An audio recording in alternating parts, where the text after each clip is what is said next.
පින්නතුනි අද ධර්මදේශනාවේ මාතෘකාව හැටියට මම යොදා ගන්න කල්පනා කළේ තිලෝගුරු සම්මා සම්බුදුරජාණන් වහන්සේ ශ්‍රී මුක ධාතුවෙන් දේශනා කොට වදාළ උතුම් ගාථා රත්නය. අජ්ජේව කිච්ඡං ආතප්පං කෝ ජඤ්ඤා මරණං සුයි නහිනෝ සංඝරං තේන මහා සේනේන මච්චුනා. මේ ගාථා රත්නයේ සරල තේරුම කල්පනා කරලා බැලුවොත් අජ්ජේව කිච්ඡං ආතප්පං අද කළ යුතු දේවල් අදම කරන්න. කෝ ජඤ්ඤා මරණං සුයි කවුද දන්නේ හෙට මැරෙයිද කියලා. නහිනෝ සංඝරං තේන නොමැරුණ කෙනෙක් නෑ. මහා සේනේන මච්චුනා මාරයාගෙන් බේරෙන්න පුළුවන් කෙනෙකුත් නෑ. ලක්ෂයක් කෝටියක් තවත් දේපොළ අල්ලසක් හැටියට දීලා එක තප්පරයක් මට ජීවත් වෙන්න තව ඉඩ දෙන්න කියලා කිව්වොත් ඒ ඉඩ හම්බෙන්නේ නැහැ. අපේ කිසිම දෙයක් ගන්නෙත් නැහැ. නමුත් මේ ලෝකේ ඉපදිච්ච හැම කෙනෙක්ම මරණයෙන් ජීවිතේ කෙරවල කරගත්තා. නහිනෝ සංඝරං තේන මහා සේනේන මච්චුනා. අතීතයේ හිටපු මහ සෙනග සේරම මැරිලා. වර්තමානයේ ජීවත් වෙන අය මොහොතින් මොහොත එක එක්කෙනා මැරෙනවා. මැරිච්ච අයගේ ලයිස්තුවක් අපි ලියනවා සමහර වෙලාවට. දවසක ඒ ලයිස්තුවට අපේ නමත් එකතු වෙනවා. ඒ හින්දා මරණයෙන් ගැලවීමක් නැහැ කියන කාරණාව මේ ගාථා රත්නයේ සරල තේරුම. මේ ගාථා රත්නයේ යටතේ කරුණු කීපයක් අපිට සාකච්ඡා කරන්න පුළුවන්. සසර බොහෝම දිගයි. මනුෂ්‍ය ජීවිතය ඊටාම දුර්ලභයි. නරක දුක්ඛය බොහෝම භයානකයි. බුද්ධෝත්පාදයේද ඊටාම දුර්ලභයි. මරණය ඊටාම ඉක්මන්. මේ කාරණා ටික මේ ගාථා රත්නයේ යටතේ සාකච්ඡා කරන්න පුළුවන්. සසර බොහෝම දිගයි. මොකද්ද පින්නතුනි සසර කියලා කියන්නේ? ඉපදෙනවා, ජීවත් වෙනවා, මැරෙනවා. මැරුණ කෙනා ආයෙත් උපදිනවා. ඔහු ආයෙත් දවසක මැරෙනවා. නැවතත් උපදිනවා. නැවතත් මැරෙනවා. මැරුණොත් උපදිනවමයි. ඉපදුනොත් මැරෙනවා. මැරිච්ච කෙනා ආයේ උපදිනවා. මෙරි ඉපදී නැවත මෙරි නැවතත් ඉපදී යන මේ ගමන නිමාවක් නැහැ. කවදා හරි දවසක ඒක නිමා කරන්න ඕනේ. එහෙම නැත්තම් නිකම්ම නිමාවටපත් වෙන්නේ නැහැ. කොච්චර දිගයිද සසර? බුදුරජාණන් වහන්සේ දේශනා කරනවා අනමතග්ගෝ යම් භික්ඛවේ සංසාරෝ පුබ්බා කෝටීන පඤ්ඤායි. මහණෙනි මේ සංසාරේ පෙර කෙරවල පණවන්න බෑ කියලා. මොකක්ද මේ පෙර කෙරවල කියලා කියන්නේ? මගේ සසර ගමන පටන් ගත්ත තැන පෙර කෙරවල පණවන්න බෑ. මොකද්ද මේ පණවන්න බෑ කියන වචනේ තේරුම? ඒ කියන්නේ බුදුරජාණන් වහන්සේවත් ඒ පෙර කෙරවල දන්නේ කියන එකද? භාග්‍යතුන් වහන්සේ දන්නවා. සර්වඥයි කියලා කියේ නොදන්න දෙයක් නැහැ. නමුත් පණවන්න බෑ කියලා කිව්වේ ඒ පෙර කෙරවල ගැන කරුණු සඳහන් කළාට අපිට තේරෙන්නේ නැහැ. ඉලක්කමින් කීව මේ ලෝකේ කතා කරන්න තියෙන අන්තිම ඉලක්කම අසංඛ්‍යයි. අසංඛ්‍යයෙන් එහාට ගාණක් නැහැ. එතකොට අසංඛ්‍ය ලියන්නේ 1.140. නමුත් පින්නතුනේ අපි ඊට වඩා ඉපදිලා තියෙනවා. භාග්‍යතුන් වහන්සේට ඒ ප්‍රමාණය දක්වන්න පුළුවන් අසංඛ්‍යවත් තේරෙන්නේ නැති අපිට එයින් එහාට ගිය යමක් කොහොමවත් තේරෙන්නේ නැහැ. ඒකයි පුබ්බා කෝටීන පඤ්ඤායති කියලා දේශනා කළේ.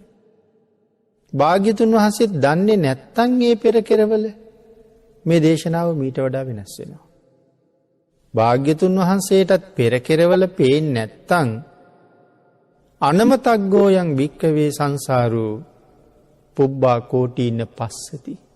මහණෙනි මමවත් ඒ පෙර කෙරවල දකින්නේ නැහැ කියලා දේශනා කරනවා. නමුත් භාග්‍යතුන් වහන්සේ එහෙම දේශනා කරලා නැහැ. එහෙනම් ඒ සසර ඒ තරම්ම දිගයි. උදාහරණ අපිට පැහැදිලි කළා. බණ අහන අය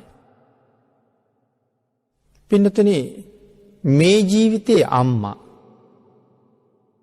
මැරුණහම අපිට කඳුළු වෙනවා. සමහර අයගේ අම්මා මැරිලා ඇති. සමහර අයගේ අම්මා ජීවත් වෙනවා. පින්නතුනේ කවදා හරි අම්මා මැරෙනවා. මැරුණාම ඇස්වලට කඳුළු වෙනවා.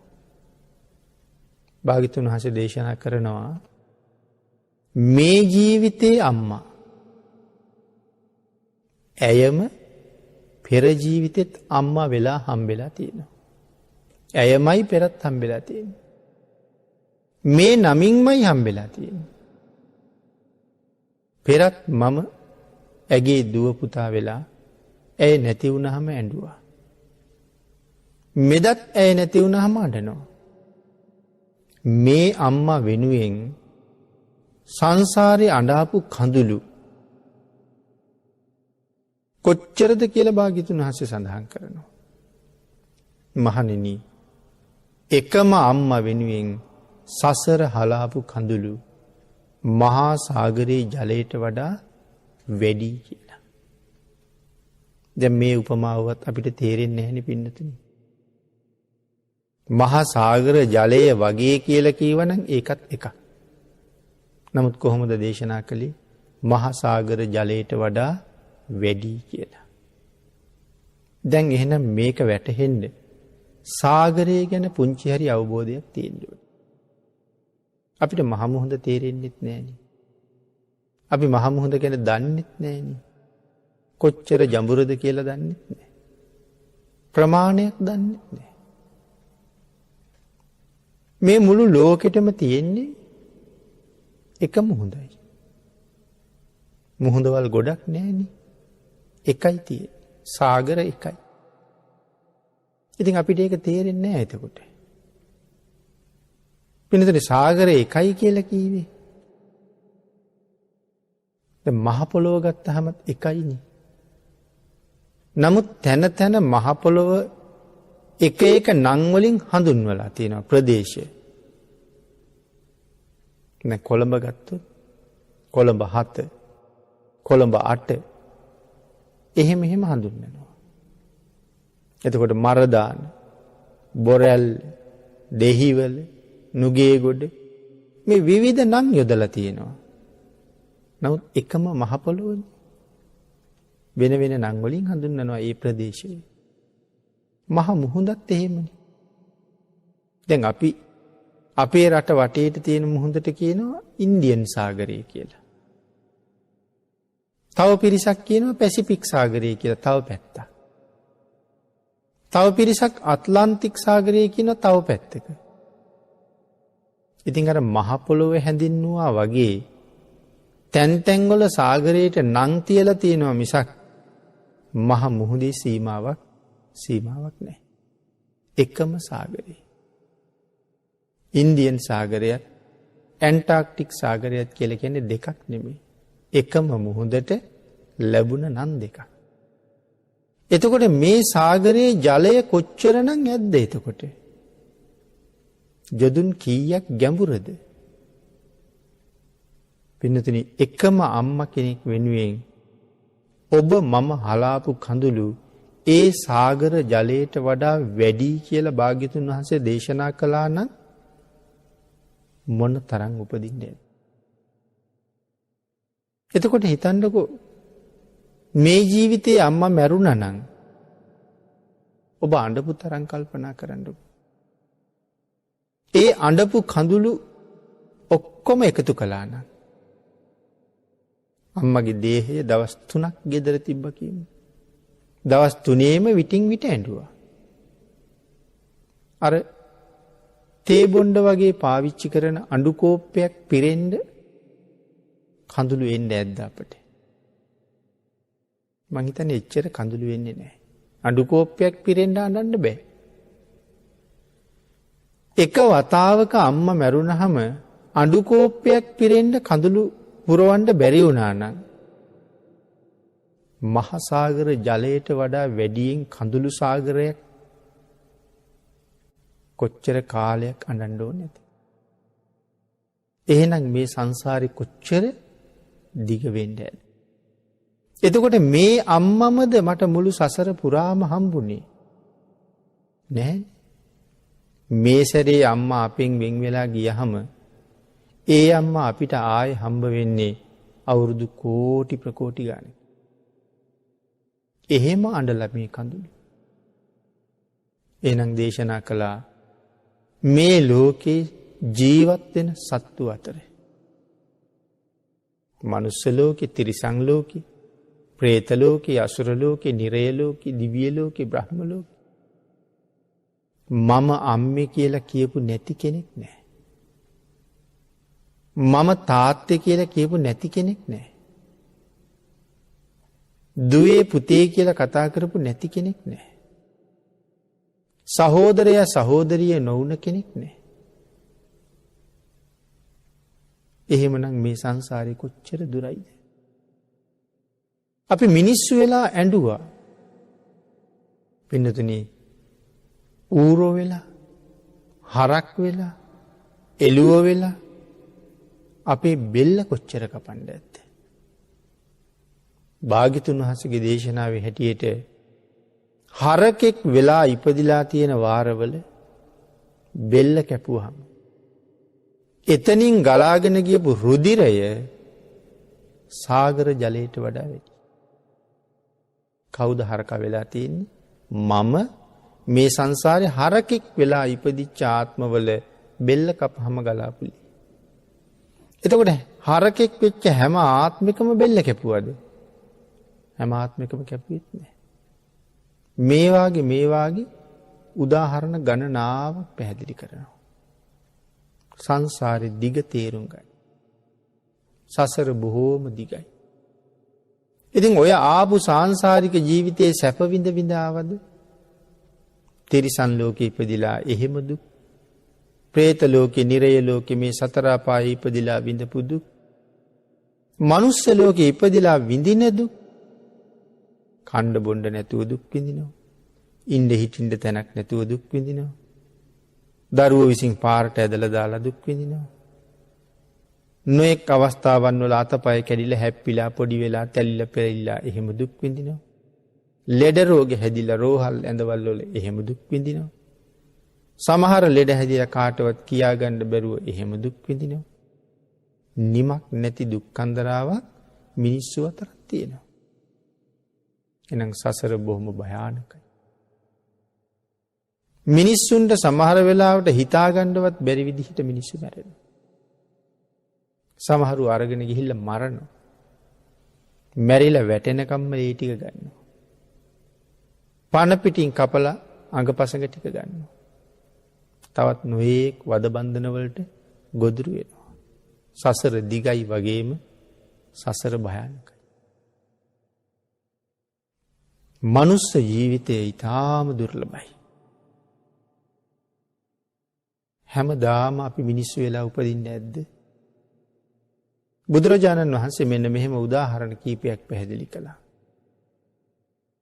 මනුස්ස චුති සූත්‍රයේ අපූර්ව උදාහරණයක් කියනවා. බුදුරජාණන් වහන්සේගේ මේ ශ්‍රී හස්ත ධාතුවේ නිය මතට මහ පොළොවින් වැලි ටිකක් ගන්නවා. භික්ෂූන් වහන්සේලාට පෙන්නලා අහනවා මහණෙනි මගේ මේ නිය මඩල මත තියෙන වැලි ප්‍රමාණයද වැඩි මහ පොළොවේ තියෙන වැලිද වැඩි? ස්වාමීනි මහ පෘථිවියේ තියෙන වැලි ප්‍රමාණයම වැඩි. භික්ෂූන් වහන්සේලා සඳහන් කරනවා මහණෙනි මේ ලෝකේ ජීවත් වෙන මිනිස්සු මැරිලා ගියහම ආයේ සුගතියට එන ප්‍රමාණය මේ නියමඩල මත තියෙන වැලි ප්‍රමාණයටත් වඩා අඩුයි කියලා. මිනිස්සු මැරුණහම ආයෙත් මනුලවට දෙව්ලොවට බඹලොවට එන පිරිස නියමඩල මත තියෙන වැලි ප්‍රමාණයට වඩා අඩුයි. වෙන වෙන ආත්මවල උපදින අය මහ පෘථිවියේ තියෙන වැලි වගේ. එතකොට මේ ඉන්න මිනිස්සු මැරුණහම ආපහු සුගතියට එන්නේ ඊටාම සුළු පිරිසයි. දැන් ওই සූත්‍රයේ සඳහන් කරනවා නියමඩල මත තියෙන වැලි ප්‍රමාණයට වඩා අඩුයි කියලා. මේ සූත්‍රයේ අට කතාවි කියන්නේ ඊට වඩා හරි සියුම් කතාවක්. අපි මේ නියපොත්ත ඉස්සරහට වැඩිලා ඇඟිල්ල පහු කරලා නියපොත්ත ඉස්සරහට යනවා. ඊට පස්සේ අපි කරන්නේ නියපොත්ත කපන එක. දැන් නියපොත්ත මේ මසුත් එක්ක බද්ධ වෙලා තමයි ඉස්සරහට ඇදිලා තියෙන්නේ. ඒ හින්දා නියපොත්ත කපනකොට අර මස් සහිත කොටස කැපුණොත් වේදනාවයි. ඒ හින්දා අපි කරන්නේ නූලක දෙකක විතර ඉඩක් තියලා ඉතුරු නියපොතු කෑල්ල කපලා දානවා. ඊට පස්සේ ඇඟිලි ටික දිගහැරලා බලහම අර මසට බද්ධ වෙච්ච කොටස රෝස පාටට වගේ පේනවා. අපි අර ඉඩ තියපු නූලක් දෙකක් වගේ ප්‍රමාණය වෙනම සුදු පාටට පේනවා. දැන් මසට ඇලුන කොටසයි මසට ඇල්ල නැති කොටසයි වෙනම පේනවා. අට කතාවේ සඳහන් කරනවා භාග්‍යතුන් වහන්සේ වැලි තියාගත්තා කියලා කීවට වැලි තිබුණේ ආන් අර සුදු පාට ටිකේ විතරයි කියලා. මුළු නියපොත්ත උඩම වැලි තිබිලා නැහැ. ඒ ටික තමයි පෙන්වන්නේ. මීටත් අඩු පිරිසයි ආය සුගතියට එන්නේ කියලා. දැන් තේරෙනවද මනුස්ස ජීවිතයක් කොච්චර දුර්ලභද කියලා? පින්තුනි අපි අද මැරෙන්න බැරිද? අද මැරෙන්න පුළුවන්. අජ්ජේව කිච්ඡං ආතප්පං අද කරගත යුතු දේවල් ටික අදම කරන්න. කෝ ජඤ්ඤා මරණං සුවී කවුද දන්නේ හෙට මැරෙයිද කියලා. බැරි වෙලාවත් අද මැරුණොත් හිතලා බලන්න ඕනේ මේ නියපොත්ත උඩට නැවත ගොඩ වෙන්න මට පුළුවන්ද කියලා. මම මේ වෙලාවේ ඒකට සූදානම්ද? මැරුණොත් ආපහු නියපොත්තට ගොඩ වෙන්න නැත්තම් සුගතියට එන්න මේ වෙනකොට සූදානමින්ද ඉන්නේ කියන කාරණාව නිතරම අහන්න ඕනේ නැද්ද? නරක දුක්ඛය හරි භයානකයි. හැම මොහොතකම සූදානම් වෙලයි. ඒකයි අද කල යුත්තේ අදම කරන්න කියලා කිව්වේ. මොනවද මේ අද කල යුත්තේ කියලා කිව්වේ? පින්තුනි සිල් ආරක්ෂා කරගන්න. තෙරුවන් සරණ ගිහිල්ලා මුලින්ම තෙරුවන් සරණ යන්න. බුදුරජාණන් වහන්සේ හැර මට වෙන ශාස්ත්‍රවරයෙක් මේ ලෝකේ නැහැ. මම බුදුන් සරණ යනවා. නත්ති මේ සරණං අඤ්ඤං බුද්ධෝ මේ සරණං වරං. භාග්‍යතුන් වහන්සේ හැර මට වෙන සරණක් නැහැ. එහෙම හිතලා දෙවි හිමියෙන් භාග්‍යතුන් වහන්සේ මට සැක නැහැ කියලා හිතලා බුදුන් සරණ යන්න ඕනේ. ඒ භාග්‍යතුන් වහන්සේගේ නික්ලේශී හදමඩලේ ඉපදුනා නම් යම් ධර්මයක් අපි ඒකට කිව්ව ධර්ම රත්නය කියලා. අවබෝධ කරගත්තදී බුදුරජාණන් වහන්සේට අවබෝධ වුණා නම් මේ ලෝකේ යමක් ඒක කවදාවත් වරදින්නේ නැහැ. ඒක කවදාවත් වැරදි නැහැ. අපිට අවශ්‍ය ප්‍රමාණය දේශනා කරලා තියෙනවා. දේශනා කරපු ධර්මයට වඩා නොකල ධර්මය බොහොමයි. භාග්‍යතුන් වහන්සේගේ ඥානය අපි කියන්නේ සරුවඥතා ඥානය කියලා. මේ විශ්වය කොපමණද? භාග්‍යතුන් වහන්සේගේ ඥානය එපමණයි. භාග්‍යතුන් වහන්සේගේ ඥානය කොපමණද? මේ විශ්වයේ එපමණයි. නොදන්න දෙයක් සර්වඥතා ඥානය තුළ නැහැ. ඒ අවබෝධයේ තියෙන මහා පුරුෂෝත්තමයන්න් වහන්සේ ඔබට මට සසරින් ගැලවෙන්න අවශ්‍ය ප්‍රමාණය දේශනා කොට වදාළා. ඒ ධර්ම රත්නය මට සැක නැහැ. මුළු ජීවිතයෙන්ම බුද්ධ ධම්ම කියන මේ රත්නයන් දෙකට අනුව තමන්ගේ ජීවිතේ පවත්වනවා කියලා යම් කෙනෙක් පොරොන්දු වුණා නම්, බුද්ධ රත්නයේට ධර්ම රත්නයේට අනුව ජීවිතේ පවත්වන්න පොරොන්දු වෙලා යම් කෙනෙක් කටයුතු කරන්න පටන් ගත්තා නම්,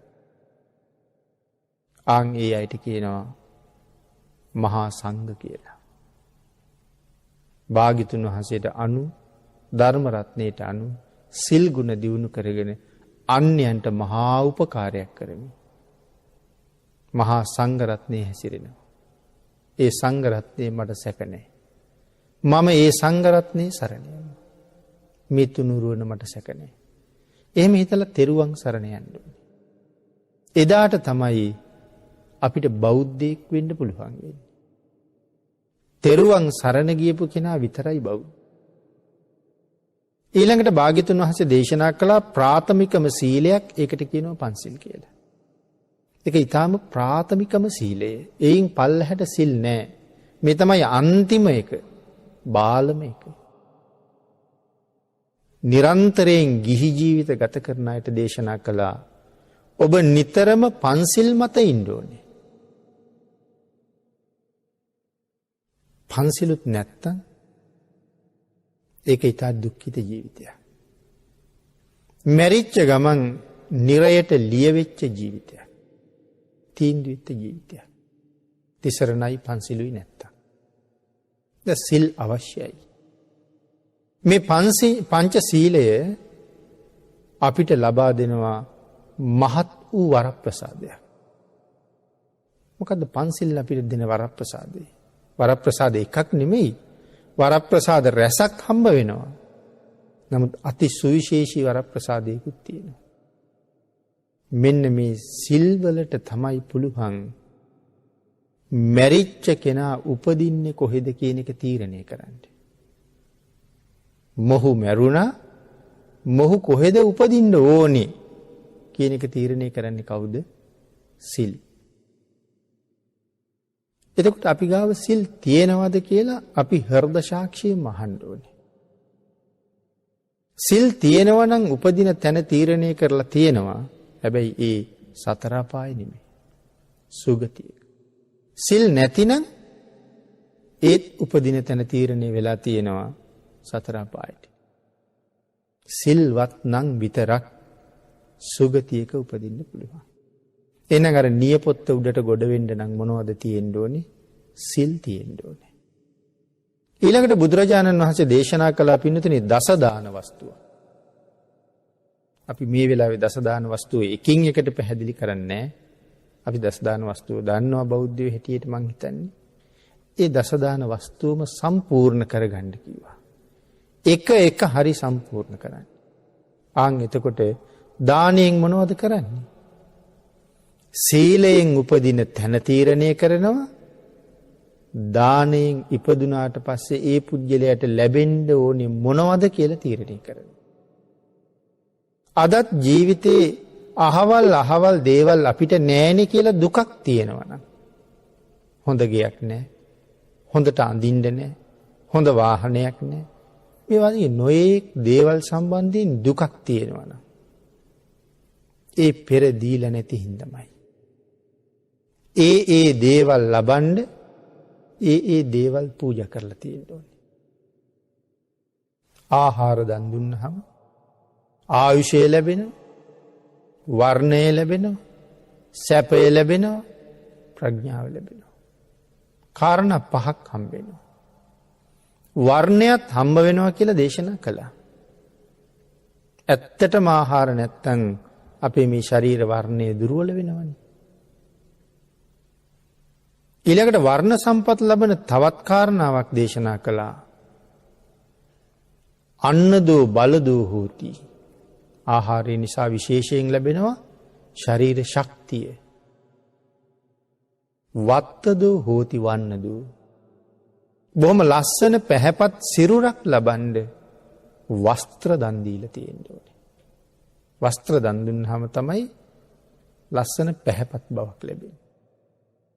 ඒ වගේ කරුණ දේශනා කළා මේ දේවල් කරාම මේ දේවල් ලැබෙනවා. ඊට සියුම් වූ ප්‍රඥාවක් ලැබෙනවා. ඊට උසස් සුවඳ වර්ග පූජා කරාම උසස් සුවඳ පූජා කරන්න ඕනේ. උසස් සුවඳ කියලා කියහම අපි ඔය දල්වන සුවඳ කූරු පූජාවේ තරම් උසස් පූජාවක් නෙමෙයි. මොකද එහිම ඒ කූරු අපිත් සාක්කුවේ දාගෙන යනවනම් සුවඳ එන්න කියලා හොඳයි. අර අපි කවුරුවත් හඳුන් කූරු සාක්කුවේ දාගෙන යන්නේ නැහැ නේ. ඇඟේ ගාගෙන යන්නෙත් නැහැ නේවා. එහෙනම් අපි පාවිච්චි කරන්නේ සමහර රුපියල් 4000ක් 5000ක් 10000ක් 20000ක් වටින සුවඳ විලවුන් වර්ග. එහෙනම් එහෙම සුවඳ විලවුන් එකක් ලැබුණාම මේක බුද්ධ පූජාවටයි. මේ කුණු කයට වැඩක් නෑ ඒක. භාග්‍යතුන් වහන්සේද එහෙම උසස් පූජාවක් කරන්න පුළුවන්. සුගන්ධ කුටිය පුරාම ගිහිල්ලා සුවඳ විහිදවල සුවඳවත් කරන්න පුළුවන්. ඒකෙන් විහිදෙනකොට කුඩා කුඩා බින්දු වශයෙන් විහිදිලා යනවා. මම පූජා කරපු මේ සුවඳ පූජාව මේ සුවඳ බින්දු ගානට සංසාරේ මට මහා ප්‍රඥාවක් ලැබෙන්න ඕනේ. ප්‍රාර්ථනා කරන්න පුළුවන්. එහෙම කරුණු ධර්මයේ තියෙනවා. ඒ උසස් සුවඳක් පූජා කරාම හොඳ ප්‍රඥාවක් ලැබෙනවා. පෙරහංකඩ වගේ දේවල් පූජා කරාම දීර්ඝායුෂ ලැබෙනවා. පෙරහංකඩයකින් මොනවද කරන්නේ? අපි හිතන්නේ නෑ මේවා ලොකු පූජාවල් කියලා. පෙරහංකඩයක් රුපියල් 20ක් විතර ඇති. ඉතින් ඒක පූජා කරන්න නිකන් ලැජ්ජයි වගේ. නමුත් පෙරහංකඩෙන් කරන්නේ අපේ ශරීරයට අහිතකර දේවල් පෙරලා හොඳ ටික අපිට දෙන එක. වතුරනේ පෙරන්නේ ඕකෙන්. වතුරේ තියෙන කෑලි, වතුරේ තියෙන රොඩු ඔක්කොම පෙරහංකඩේ නවතිනවා. හොඳ වතුර ටික අපිට හම්බ වෙනවා. අහිතකර ටික නවත්ත ගන්නවා. එහෙම පූජාවල් කරාම සංසාරේ වස විස වගේ දේවල් ශරීරගත වෙන්නේ. ඒකෙන් අපේ ආයුෂය දිගයි. වස විස කැවුනොත් ආයුෂය කෙටි, වස විස කැවුනේ නැත්නම් ආයුෂය දිගයි. එහෙනම් ඒවා පූජා කරාම දීර්ඝායුෂ ලැබෙනවා. තවත් ඊතාසියුම් ප්‍රඥාවල් ලැබෙන කරුණ තියෙනවා. කෙනෙක් වැඩි සලකන එකක් නෑ ඉදිකටු පූජාව ගැන. සමහරට රුපියල් 2-3කින් ඉදිකට්ටක් ගන්න පුළුවන්. ඉතින් පූජා කරන්නේ නෑ කවුරුවත්. පූජා කරන අය ඉන්නවා නමුත් විශේෂයෙන් අරගෙන ඉදිකටු පූජාවක් කරන්නේ නෑ. අඩුයි. ඊට සුළු මුදලක් බව ඇත්ත. නමුත් අපේ පින්නතුන් හිතන්නකෝ මේ ඉදිකට්ටෙන් කරන වැඩේ මේ ලෝකෙ වෙන මොකෙන්ද කරන්න පුළුවන් කියලා. ඉදිකට්ටෙන් කරන වැඩේ වෙන මොකෙන්වත් කරන්න බෑ. එහෙනම් ඉදිකට්ටක් ඕන වෙච්ච වෙලාවට ඒ වැඩේට ඉදිකට්ටම ඕනේ. එතනයි වටිනාකම තියෙන්නේ. මැණික් ගලක් දුන්නත් ඉදිකට්ටෙන් කරන වැඩේ කරන්න බෑනේ. රත්තරන් ගෙනහිල්ලා දුන්නත් ඉදිකට්ටෙන් කරන වැඩේ කරන්න බෑනේ. එහෙනම් ඉදිකට්ටක්ම ඕනේ. ඊටාම සියුම් ප්‍රඥාවල් ලබන්න තවත් හේතු වෙන මහා ආනිසංස තියෙන පූජාවක් ඉදිකටු පූජාව. ධර්මයෙන් මේ කරුණ හොයන්න ඕනේ. දානය ගැන සඳහන් කරනකොට මේ කරුණ හොයන්න ඕනේ. අපේ දහම් පොත්පත්වල ඒ පූජාවල් වල ආනිසංස වෙනම පැහැදිලි කරලා තියෙනවා. ඒවා දැනගෙන එවන් හැම පූජාවක්ම ජීවිතේ කරගෙන තිබුණාම සසරට අඩුපාඩුවක් නැතුව හැමදේම ලැබෙනවා. ආන් ඒකයි කිව්වා ජීව කිච්ඡං ආතප්පං. අද කළ යුතු දේවල් අතම කරන්න. මේ ජීවිතේ ඉඳගෙන පින් රැස් කරනවා කියලා කියන්නේ ඇත්තටම මොනවද? මා පුණ්‍ය භායි කියන සූත්‍ර දේශනාවේ භාග්‍යතුන් වහන්සේ දේශනා කරනවා මහණෙනි මතු සංසාරේ ජීවිතවල අනාගතයේ සැප බලාපොරොත්තු වෙනවා නම් යම් කෙනෙක්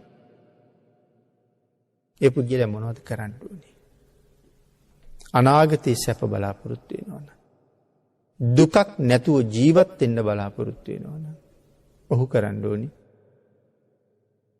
ඔහු කළ යුතු පින්නතුනි පින් කරන එක.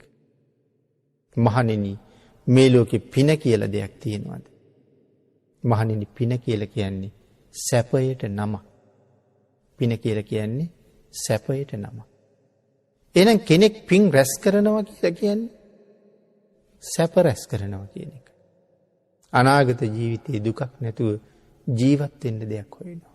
නමුත් ප්‍රඥාව නැති අය මෙලව ලෞකික සම්පත් වෙනුවෙන් විතරක් රැදවල් දෙකේම මහන්සි වෙනවා. පින් කරනවා කියන තැනට යනකොට බොහොම පොඩි කාලයක් යොදලා තියෙනවා. කම්මැලි එකකට. ඉතින් අනාගතෙත් එතකොට තියෙන්නේ දුක් සහිත ජීවිතයක්ම තමයි. එහෙනම් මනුස්ස ජීවිතය හරි දුර්ලභයි. ලැබුණත් ඊටාම වේගෙන් විනාශ වෙනවා. අපි කරන හැම වැඩක්ම මැරෙන්න හේතු වෙන වැඩක්. පෙර පිං තියෙන නිසා තාම මැරුණේ නැහැ. ඒක ඉවර වෙච්ච දවසක මොනවා හරි හේතුවකින් මැරිලා වැටෙනවා. මේ ඉන්නේ පෙර පින නිසා. දැන් එහෙනම් මේ ඉන්න මොහොතක් ගානේ වියදම් වෙන්නේ මොනවද? පෙර කරපු පිං. කෙනෙක් අන්තර්ජාලය සැරිසරනවා. දුරකථනයක් කරා. නමුත් ඔහු ඒ ලෝකේ දැන් ඉන්නේ. නමුත් ඔහු ඒ ලෝකෙට තියලා ඔහුට ඒ ලෝකේ ඉන්න වෙන දෙයක් වියදම් වෙනවා. අන්තර්ජාලයේ සැරිසැරීම සඳහා භාවිතා කරපු මුදල් ටික ඉවර වෙනවා. අපි වෙන කාරණාවක ඉන්නවා. හැබැයි ඒක ඉවර වෙච්ච ගමන්ම ඒ සැරිසැරීමත් නතර වෙනවා. ආයෙ එහෙමනම් මුදල් දාන්න වෙනවා. අපි මෙහෙම ජීවත් වෙනවා. කාලා බීලා ඇඳලා. නමුත් මොනවද වියදම් වේගන යන්නේ? පෙර කරපු පින් ටික ඉවර වෙනවා. මැරිලා ගියහම පින් නැති හින්දා, පින් අඩු හින්දා පව බලවත් වෙලා දුගතිය උපදිනවා. නරක දුක්ඛයෝ බොහොම භයානකයි කිව්වේ නිරය අතිශය භයානකයි. නිරයේ භයානක බව දේවදූත බාලපඬිත ආදී සූත්‍රවල භාග්‍යතුන් වහන්සේ අපූර්වවට පැහැදිලි කළා. පින්විතනි තිරිසන් ලෝකේ කොයිතරම් දුක් සහිතද? പ്രേත ලෝකේ කොච්චර දුක් සහිතද? പ്രേතයෝ ගැන අපි අහලා තියෙනවා. සමහර අය නම් പ്രേතයෝ දකිනවා.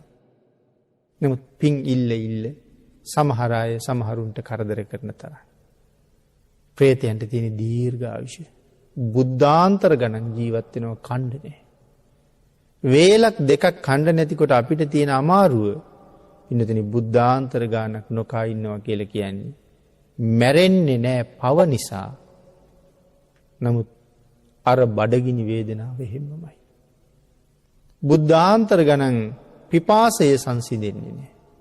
ප්‍රේතයෝ තිරිසන් ලෝකේ ඉපදිලා ඊටාම නින්දිත ජීවිත ගෙවනවා. ඉහෙඬයෝ වෙලා ඉපදිලා ඉහෙඬ මැස්සෝ වෙලා. අද අසුචි ගොඩක් මලකුණක් දැක්කොත් අපි හැරිලවත් බලන්නේ. සමහරලාට දවස් 2-3ක් කුණු වෙච්ච මලකුණක දුර්ගන්ධය වැදුනහම සමහර අය කියනවා මට තාම ඔළුවේ කැක්කුම කියලා. නමුත් ඉහෙඬ මැස්සෙක් වෙලා ඉපදිලා ඒ තරම් දුගඳ හමන මලකුණ උඩට වෙලා ඒක කකා ඔහු බොහොම සුවසේ ඉන්නවා. අසුචි ගොඩ උඩට වෙලා ඔහු බොහොම සතුටින් ඉන්නවා. නමුත් ඒ ඉහෙඬ මැස්සත් දවසක මිනිහෙක්. මනුස්ස ලෝකේ ඉන්න කාලේ කරන්න තියෙන හැමදේම සතුටින් කළා. හැමදේම නිසි වෙලාවට කරගත්තා. ඔහුට කරන්න අමතක වෙච්ච දෙයක් තිබ්බා. මොකක්ද අමතක වෙලා තියෙන්නේ? සිල් ගන්න අමතක වෙලා. සිල් ආරක්ෂා කරන්න අමතක වෙලා. පංචශීලයේ මතවත් පිහිටන්න අමතක වෙලා. ඉගෙන ගත්තා. විශ්වවිද්‍යාලවල ගියා. උපාධිය අරගත්තා. ආවාහ විවාහ වුණා. දරුමල්ලෝ හැදුවා. ව්‍යාපාර කෙරුවා. රැකී ආරක්ෂා කෙරුවා. ගෙවල් දොරවල් හැදුවා, යාන වාහන ගත්තා, ඔක්කොම කළා. සිල් ගන්න අමතක වෙලා මැරිලා ගිහිල්ලා ඉහළ මැස්සෙක් වෙලා. මැරිලා ගිහිල්ලා කූඹියෙක් වෙලා. මැරිලා ගිහිල්ලා මදුරුවෙක් වෙලා. මැරිලා ගිහිල්ලා පණුවෙක් වෙලා. කොයිතරම් දුක්ඛිතද? එනම් නරක දුක්ඛියෝ හරි භයානකයි. බුද්ධෝත්පාදේ ඊටම දුර්ලභයි.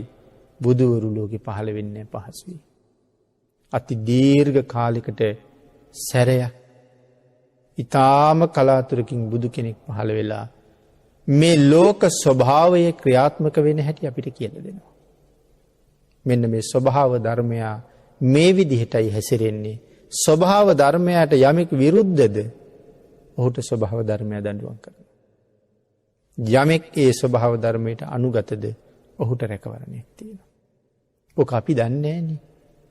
බුද්ධෝත්පාද කාලෙත් අබුද්ධෝත්පාද කාලෙත් පවම තමයි. නමුත් අපි දන්නේ. කලාතුරකින් බුදු කෙනෙක් පහළ වෙලා අපිට කල යුත්ත නොකල යුත්ත සිහි කැඳවලා දෙනවා. ඒ නිසා බුදුවරු හැමදාම දුර්ලභයි. නමුත් අපි වාසනාවන්තයි බුද්ධෝත්පාද කාලයක සම්මාදිට්ඨික මනුස්ස ජීවිතයක් ලැබුවා. ඒක තේරුම් ගන්න ඕනේ හොඳට. මරණය ඊටම ඉක්මන. ඕනෑම වෙලාවක මැරෙන්න පුළුවන්. මේ දේශනාව ඉවර වෙනකන් ජීවත් වෙයි කියලා අපිට විශ්වාසයක් නැහැ. අද ගෙදර යයි කියලා අපිට විශ්වාසයක් නැහැ. හෙට උදේ කටයුතු වලට යොමු වෙයිද කියලා විශ්වාසයක් නැහැ. තන පතක් අග රැඳුන පිනි බින්දුවක් වගේ මේ ජීවිතය අස්තිරයි. කොයි වෙලාවෙ පිනි බින්දුව වැටීද දන්නේ. මේ ශරීරයේ ඉන්ද්‍රියන් කොයි වෙලාවෙ නතර වෙයිද දන්නේ. හැම ඉන්ද්‍රියකටම යම් යම් වෙලාවක විවේක තියෙනවා. අපි නිදාගත්තත් ඉන්ද්‍රියන් ක්‍රියාත්මකයි. සමහර ඉන්ද්‍රියන්ට විතරයි විවේක තියෙන්නේ. නිදාගත්තාම ඇහැට විවේකයක් තියෙනවා. නිදාගත්තාම කටට විවේකයක් තියෙනවා. නිදාගත්තාම අතපයට විවේකයක් තියෙනවා. නිදාගත්තාම මොකද දේවල් හිතන්නේ නැති නිසා හිතටත් විවේකයක් තියෙනවා. නමුත් අපි නිදාගත්තට නිදි නැති ඉන්ද්‍රියන් තියෙනවා. හෘද වස්තුව කවදාවත් නිදියන්නේ නැහැ. පෙනහැල්ල කවදාවත් නිදියන්නේ නැහැ. ශ්වසන පද්ධතිය. අම්මගේ කුසට කලලයක් හැටියට ආපු දවසක් තිබුණා නම් එදා ඉඳලා හදේවත් රූපයක් තිබ්බා. හෘද වස්තුව එදා ඉඳලම වැඩ. දැන් එතකොට කෙනෙකුට අවුරුදු 35ක් විතර. අවුරුදු 35ක් රෑ දවල් එක මොහොතක් නතර වුණේ නැතුව මේ හෘද වස්තුව එක දිගටම වැඩ. සමහරුන්ගේ හෘද වස්තුව මෙලහට අවුරුදු 60ක් විතර එක දිගටම වැඩ. අවුරුදු 50ක් විතර එක දිගටම වැඩ. මහන්සි නැතුව ඇද්ද? ආන්ගේ වෙලාවට හදිස්සියේම නතර වෙන්න පුළුවන්. ඒක දිගටම වැඩෙන. අවුරුදු 35ක් 40ක් රෑදවල් නැතුවම වැඩ. ඉතින් හදිසියේ නතර වුණා. වාහනයක් වුණත් එහෙමනේ. රත් වෙලා නවතිනවා. ඉතින් මේ හෘද වස්තුවත් වැඩ කරලා කොයි වෙලාවෙ නවතියද දන්නේ. සමහර වෙලාවට නොයෙක් ප්‍රශ්න. රුධිර ගමන් කරන නාල සමහරුන්ගේ හීන් වෙලා. ඉතින් ඒ තැන් වලට ගිහලා තෙරපිලා කවුද දන්නේ මේ වෙලාවේ තෙරපෙමින්ද තියෙන්නේ කියලා. හදිස්සියේ පුපුරපු ගම ඒත් ජීවිතේ ඉවරයි. ලේ කැටියක් හැදිලා ඇවිල්ලා හිර වෙච්ච ගම ඒත් සමහරට සදහටම අබ්බගත වෙන්නත් පුළුවන්. නැත්තම් ඉවරම වෙලා ජීවිතේ නැති වෙන්න. එතකොට එහෙමනේ අස්තිර ජීවිතයක් නෙමෙයි අරන් ඉන්නේ. මේක මේ අනිත්‍යයි කියවට ඔක තේරුන්නේ නැහනේ. ඉතින් එහෙම කොයි වෙලාවෙ නවතීද දන්නේ නැහැ. ඒ හින්දා මරණය ඊටම ඉක්මන්.